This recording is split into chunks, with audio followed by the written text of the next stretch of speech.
New Holland 4710 2 wheel drive ട്രാക്ടറാണിത്.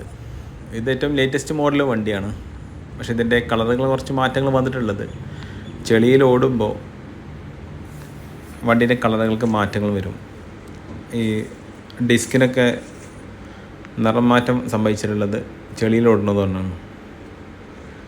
Tyre button ഒരു 90%ഉണ്ട്. Excel മോഡലിൽ ഉള്ളതാണ് ഈ ഒരു new ഹോളണ്ടിൻ്റെ tractor.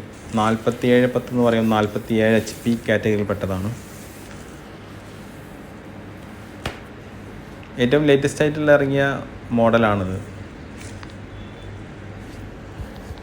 Shuttle gear system ആദ്യമായിട്ട് കൊണ്ടുവന്നിട്ടുള്ളത് ഈ ന്യൂ ഹോളണ്ട് ട്രാക്ടറാണ്.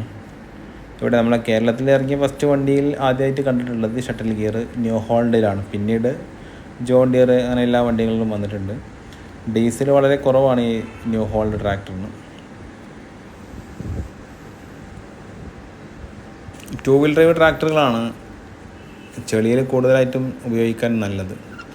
ഇതാണ് shuttle gear system. Shuttle gear ഏത് ഗിയറിലും റിവേഴ്സിലും എല്ലാ ഗിയറിലും നമുക്ക് ഉപയോഗിക്കാൻ പറ്റും. ഫോർവേഡിൽ ഉപയോഗിക്കുന്ന അതേ സ്പീഡിലുള്ള എല്ലാ ഗിയറിലും റിവേഴ്സിലും നമുക്ക് ഉപയോഗിക്കാൻ പറ്റും. അതുകൊണ്ടുള്ള പ്രത്യേകത. പ്രത്യേകിച്ച് വൈക്കോല് റോളാക്കണ സമയങ്ങളിലൊക്കെ ഫോർവേഡിലേക്ക് ഉള്ള അതേ സ്പീഡിൽ തന്നെ നമുക്ക് റിവേഴ്സിലും ഉപയോഗിക്കാൻ പറ്റും.